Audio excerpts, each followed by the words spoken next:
everyone, and welcome to another edition of Playmakers here in Australia, and joined as we discuss how the All Blacks have gone over the past week or so by our own Justin Marshall, of course, and a real welcome to Justin Harrison, former Wallaby, 34 test matches and current head of the Australian Players Union. Well, boys, what a test match. Yeah, what a test match, wasn't it? We were kind of wondering whether or not Australia would respond after being well beaten at ANZ Stadium, and they certainly did do that. It was pretty ferocious and physical, tempo. I remember one stage in the game, Gog, I don't know whether you saw it, but there was this period of play, and then there was about 5 or 6 players on their haunches and hands on hips, and I think Sam Cane was completely exhausted. So yes, there was a few errors, but boy, the intensity was up there.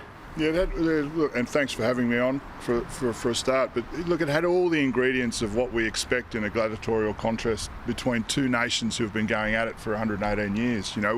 And that's the sort of, when we're sitting at home watching these elite athletes perform a task that we can't imagine to execute ourselves, what we do want to see is some passion and some things that we think we would bring to a jersey if we put it on and we were lucky enough for a day.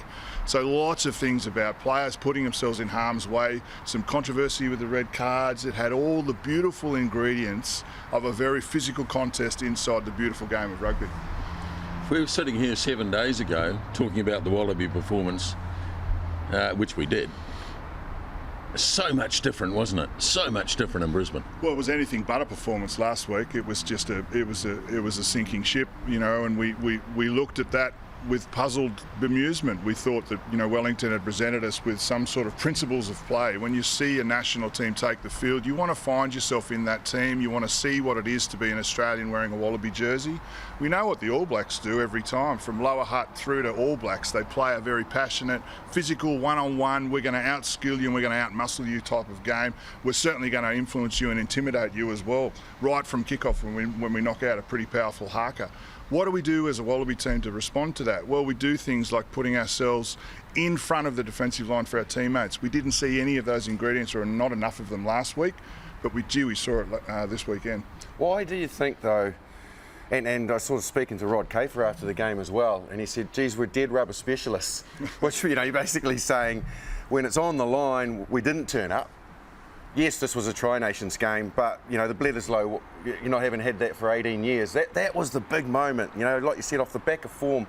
Why do you think Australia in those really big occasions are dropping the ball when that's the time to front, is it not? Yeah, it's a puzzling and frustrating aspect of when you're sitting at home watching this group of people that are supposedly full-time to execute skill under pressure, and you don't see it happening in front of you, and it's really puzzling. Then we start thinking about 2020 and what has that presented. We had a squad that went over to New Zealand for quarantine and have come back over here. We've got varying degrees of pressure and trauma all around, and sometimes individuals react differently, and sometimes they act as an individual. We saw that last week. What we saw this week was a team react together. Connection and passion and a willingness to stick to some sort of principle of play. Clearly they prepared well. Clearly the All Blacks are one of the best prepared squads in the world. Australia and the All Blacks don't invent national pressure when the All Blacks do poorly. We do it pretty well as well. Australia gets enormously disappointed with the Wallabies. It is our national flagship brand. Australian cricket team and the Wallabies. That's how you identify yourself if you're a sports fan in Australia. When Australia are under pressure, which we were on the weekend, when we get pushed up against a wall and then there's no way through, there's got to be a point where we put someone through a wall when we come back. Dragged down by the Wallabies, so good start. Little kick in behind, and the ball does bounce, and it sits up nicely for Banks. He gets support, and the Wallabies are in for a new man, Tom Wright. What a start. All right, boys, red cards. Hey, mate, we've got the right man here. How many cards did you get in your time? You did so. I didn't get a red card. You have Even a though yellow. you tried to stuck pig at one game. What was that? The old It's actually your own prop, you know that. Yeah, I do. So I had a couple of yellows. I had about 3 or 4 yellows in international rugby, unfortunately, and that's not a badge of honour. That's just a misinterpretation. I reckon you got away with about 20 yellow cards, but back in the day, the game with the dark arts was a skill, wasn't it? Well, I didn't have any skills, so I had to find one. Yeah, look, at Nisbett, I guess it was a big part of the game. And you can call it controversial, or you can say that it was clear cut. Probably the biggest thing for me is the interpretation of the law is off. I really feel for the players. You know, we've both played the game, and no, I don't think in both those cases there was any intent to rip the guy's head off or to hit him hard or to do it maliciously. It was just a matter of both players getting their timing wrong. But under the current law, you know, if you get your timing wrong, you're up for a red card. And the problem is for the referees, which, you believe it or not, I'll have some sympathy for them, and it's hard for me to say, but they're thrown under the bus, because if they don't rule it to the interpretation of the law, they'll get grilled by their superiors and hauled across the coals. So they have to go red card. Whereas common sense in both those instances would be, yep, it was high, yep, it was bad, but both players have not been injured, have been on the receiving end. It's a yellow card, and you know, that's the game can not be affected by it. But they can't use common sense because the law doesn't allow it. Yeah, well, look, I suppose that's why the legal system is the way it is, you know, and the wording that when we approach these sorts of things, foul play, intent, aggression, illegal act, dangerous act, player safety, all these sorts of things gets thrown into a big mixing pot of trying to provide a framework to have some control inside what is essentially a very violent game, let's be honest. But we also want to put a product on the field that is appealing to the mums and dads out there that are watching the game, that have young girls and young boys contemplating committing their lifespan to maybe a professional career or not, and to the sport. We need to provide players with an opportunity to be disciplined when they do something wrong. When you're doing something in the act of getting into a game where you're obligated to put yourself in harm's way as much as possible, as physically as possible, very difficult to arrest a decision with the laws of physics at play. 125 kilos committed to a tackle, you've got 0.2 of a second to change your direction. You can't, you know, you can't. So I think it's disappointing that sometimes referees are given a framework that doesn't allow for still some human error to come into the consideration. There's certainly mitigating factors, but the laws are what they are presenting themselves at the moment. You know, Lachie Swindon, you know, there's no way just before the kickoff that he thought, right, whoever catches this ball, I'm going to hit high without an arm wrap. Sometimes clumsiness, unfortunately, and ignorance and clumsiness are not a defensible legal argument, certainly, but there's got to be some way you can get through it. I mean, I got by being clumsy. You did, well, we all did. But don't you think, though, mate, my sympathy also is with the players. You know, I felt for both players because I don't feel they intentionally went in there to cause any harm. They just want to put a shot on. Now, what we don't want to have in our game is the players going out there under fear of putting a shot on. Because if they do slightly miss it by that sort of millisecond and get it slightly off, then instead of being penalised or maybe at worst case yellow carded, they're getting red carded. And all of a sudden they're thinking about what they're doing in contact. The minute you start thinking too much in contact is a real worry, because it's taken away from that aggressive nature of the game that, you know, you're afraid to do something. Shouldn't be scared to do something. I think there are degrees of foul play, and there's certainly some rhetoric on social media and different parts of rugby ecosystem at the moment, talking about the ramification of a red card and the effect that has on the product that we're putting on the field, and the ability for two teams to give themselves a chance to produce a gladiatorial effort that's even. So lots of discussion around, do you consider a red card? Surely that player needs to be sanctioned, but does the whole team need to be sanctioned? Does the whole nation need to be put through something that we may feel is unfair and in the heat of the moment can be mitigated if you watch a few video reviews on Sunday? Do we start thinking about replacing a red card after a certain amount of time to keep those two teams inside that contest and give us the wonderful game of rugby that we love and respect? Well, we did flirt with that in Super Rugby Aotearoa, didn't we? Yeah, we did. I don't think it ever happened, but had there been a red card, the idea was that guy would go for 20 minutes. He personally couldn't come back, but he could be replaced. That's right, and that's a very valid point. You know, that's what Goog was saying, that, you know, the team will suffer and they'll have to dig deep, and that player will feel guilty that he's got something wrong. And for 20 minutes you've got to dig deep, grip your teeth, roll up your sleeves and try and stay in the fight. But then, you know, as the sort of way that the game would resolve from there is, then you can regroup after that 20 minutes. The player's not able to enter the field, but you're restored to 15, and again we've got a contest. In that 20 minutes, if you're the team that has got that numerical advantage, you go hard for 20 minutes and try and take the test match away. So there's still a contest within the contest.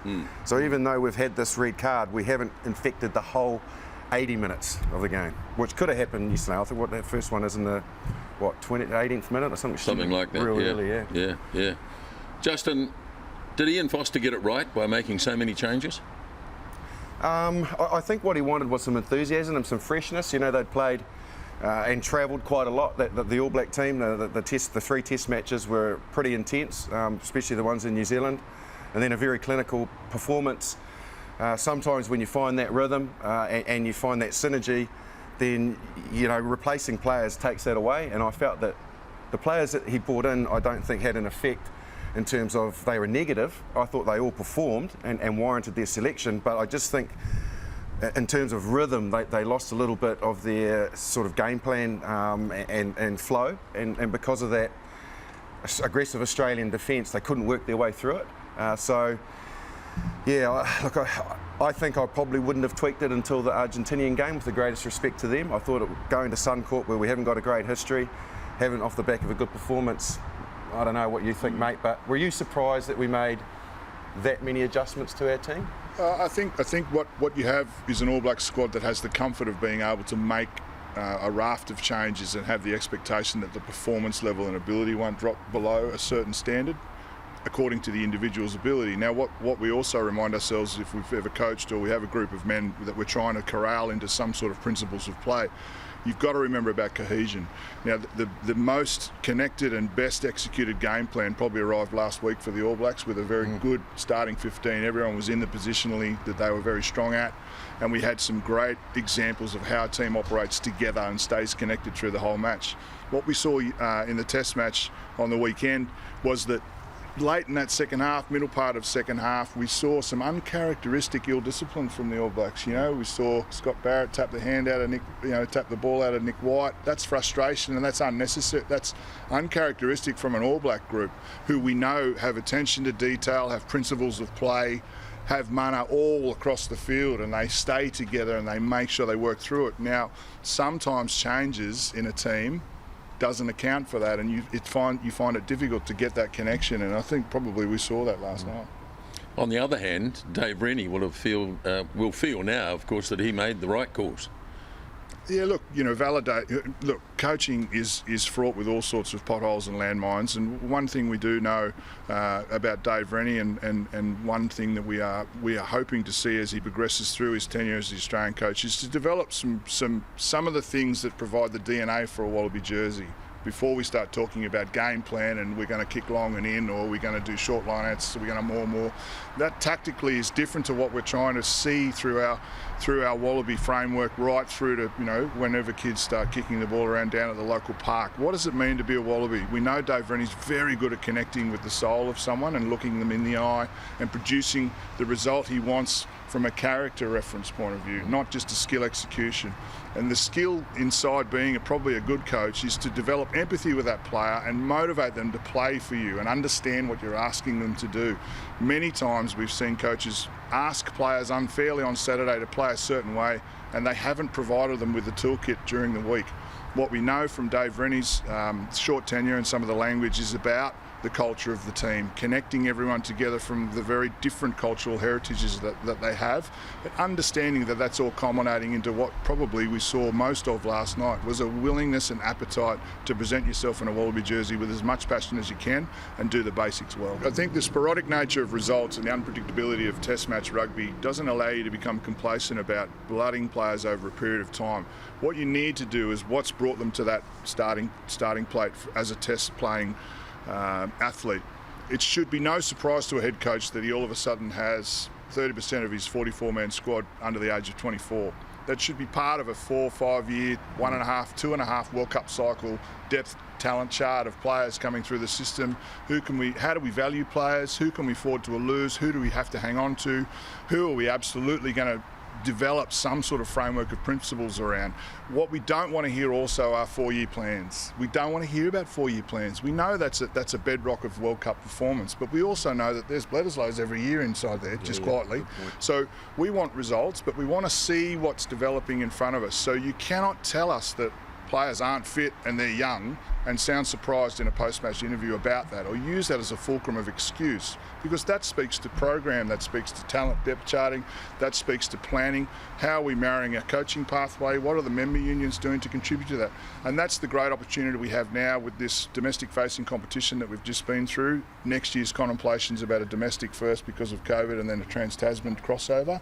That gives us another chance again to expose some players to a level of rugby they're probably not ready for particularly, but we give them some L plates and then get them into a crossover, and we start to bring them through that timeline of performance. Justin, as head of the Australian Players Union, you're in a unique position to tell us about the depth in Australian rugby and a wee bit about some of these young guys that we've seen unfold in front of us, guys like Wilson and last night Bell and, these sort of blokes. Yeah, well, there was many times last night where the screen was filled with 3 or 4 players that were 20 years old, which is in some cases, sometimes you would think that's alarming, and other times you think that's promising. Importantly, what are we doing to develop these players into the Wallabies players that we want them to be? What are the principles of play that we're giving them? How are they being prepared physically for an 11-month campaign? And what are we going to do to arrest the angst around player movement in Australia? Now, one of the things we need to recognise, whilst we're a very powerful global sport, we're a global brand with the All Blacks and Wallabies certainly presenting together as 2 of the most powerful World Cup performing nations since the dawn of time, let's be honest. What we need to see is understanding that rugby actually in Australia is a niche sport. We're very good at what we do, understanding where our depth chart comes from, getting players to be passionate and loyal about presenting themselves and understanding what it needs to be a professional player in Australia. What's it like to be on the other side of the equation, the other side of the fence? Like for a brief example, I got asked to go in last year and do a semi-final speech for the Crusaders. Just before the game, you go into the changing room, 20 minutes before kick-off and speak to them. And I used to be sitting there thinking, what old bloody codger are they going to roll out to give us a motivational speech? And all of a sudden I'm walking in there and it's me going, yeah, boys, good luck today. And when I used to play, and it's like, and now obviously you're a former professional player, and it's you walking into the room as that player representative looking at these modern day athletes. Is it kind of weird in that situation? Right? It's intimidating because you think for an instant, firstly you impose yourself on their time and you try and think about developing this wonderful formula of words that's going to invigorate and inspire and teach a lesson, and you've got all these different mixes. In the end, professional athletes are pretty good at doing what they're told and following simple instructions. And I suppose one thing I'm careful to remind anyone that takes time to maybe ask me a question or two is the sport of rugby, and when you're a professional athlete, does never ask you to do something you can't do. What it asks you to do is do lots of little things really well as often as possible. In high intensity, varying degrees of fatigue as a team.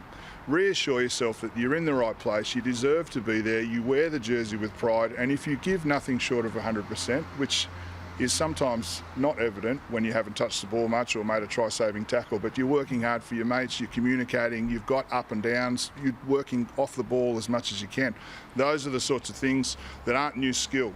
So we look at the week that the Wallabies went through. When we say a week's a long time in sport, that's what it means.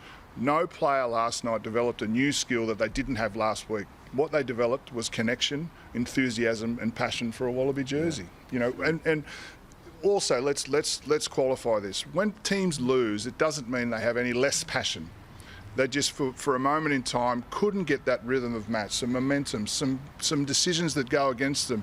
Marika Corambetti last week compared to this week. Have a look at his clips from last week, his involvements. Regular turnovers, a bit of mistiming, not too sure on starter plays, compared to this week. Back of the line out, line break, double tackles, turnovers, enthusiasm across the park. Sometimes it's as simple and as difficult as that. Justin talked about having to pop into the dressing room before a Crusaders game. I believe it's quite legendary that you did the same in Perth in 2019, and the Wallabies win what 47-26 or something. So I didn't want to mention it. what mate, the hell did you say to them? I wish I could remember. I went into some sort of time warp. Look, and intrinsically it was about that fabric. Look, we've all. There are varying degrees of experience. I've been lucky enough to be where they were. There's a whole nation across the globe of Australians who wish they were where you are now. And telling them that you have to perform for generations gone and the population and all sorts of things, extra burden. Elite athletes have got enough pressure in their lives, although many people think they don't. There's plenty. But what we do understand is for a moment in time you get to come together into this wonderful creation that we have called rugby union, where you get to compete with your mates against another group of very tight mates, against the All Blacks, which is even greater than anything you could hope for, in a Bledisloe Cup performance. Remind yourself that basics done well usually get to your finish line in some sort of shape before the other team. Certainly it was a bit more colourful than that, and I probably said a few choice things about what to think about when the Haka's happening in front of you, but we won't. What did you think about when you faced the Haka? It's a touchy subject, right? Because some people have different opinions about the Haka and what it means culturally. Certainly I have a recognition and a historical understanding of the importance that has to New Zealand and the people who wear the All Blacks and the broader New Zealand public. From an Australian point of view, I saw that it became, a part of the theatre of the game, but also a part of your pre-game preparation. You had to build it into it. My first Haka that I faced, sounds like some sort of, test in itself, doesn't it? Was in Dunedin actually in 01, so second test for me.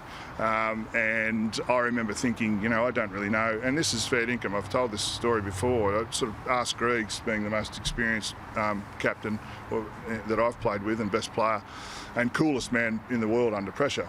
So I said, I'm not sure what to do. I mean, I had all sorts of ideas of, running up and poking someone in the chest and staring them down and doing all that stupid juvenile stuff, right? And I got told, listen, mate, that's not a great start. You won't finish with your head. And so he said, look, just find someone in the Haka that you think, you can get on top of. And I thought, okay, that's good advice. So then Haka starts, and pick on the halfback. He's hiding. I'm trying to find and I'm, Troy Flavel, no. Anton Oliver, no. Ronnie Cripp, no. Geez, I'm running out of people here. Things happening. Jonah Lomu, definitely not. And then I found Mertz. I found Andrew Mertens down the back, looked like a little schoolboy, doing a Milli Vanilli of the Haka. So I concentrated on him, and that got me through it. But look, it's something that we all, have come to expect now. Look, my 7-year-old son knows every word to the Haka. It doesn't quite know the Australian national anthem yet. So there's something going on there. He's currently banished to the dungeon. But look, it's something that we enjoy. It's something that we recognise, and something that, whether you like it or not, it's not going away, is it? So when you were playing, Justin, did you find you could use the Haka almost as an intimidation? No, I felt that it's just part of our culture. I've been asked that reasonably regularly as well, and I think it's an important part of New Zealand rugby and New Zealand's culture in general, and it's been with the All Blacks forever. So, of course, it's more theatrical now than what it used to be. There's no doubt about that, and that's been probably since the advent of professionalism that the Haka's become a big part of the pre-game show to a degree, and I think also we got to the point where we had to learn and respect the depth of it a lot more, and we're educated better on it. And I think that again was something that was really educational, because we probably didn't know as much about the Haka as what we should have. So it was more that than anything. Look, if you ever watch the All Blacks, they're after the Haka. They do it with passion, they do it with pride, but then they're going for a drink to settle down, calm everything, and then the game kicks off. You're not exactly firing out of the Haka full of aggression, kicking the ball off, absolutely annihilating the opposition. And I've had good Hakas where we've started the game poorly, and I've had Hakas that are a little out of sync when we've started the game on fire. No, I don't think it has any advantage whatsoever to the All Blacks. And look at the counter argument then. It provokes all sorts of introspective reflection on what is our cultural identity, who do we align with. We know First Nations, we know that we're still on a timeline of of redemption, you know, for our own cultural identity and how we identify with why we wear the Indigenous jersey when we do, why now are the Wallabies shaping into a boomerang shape in reply to a cultural exhibition of what we think is important to the All Blacks. What's important to an Australian? What do we want to see in that jersey when we see our national boys take the field and present our culture as best they can for 80 minutes? I'd certainly prefer the boomerang to waltzing Matilda. Oh my God, it used to drive me nuts when they used to bellow that out when we were doing the Hakas. It was a bit off-putting actually, to be fair. Well, there you go, bring it back. All right, boys, great chatting. I think we'll all agree that the Wallabies deserve to win that test match. And we can look forward to the game against Argentina next week. So there we are, another edition of Playmakers. Join us next week.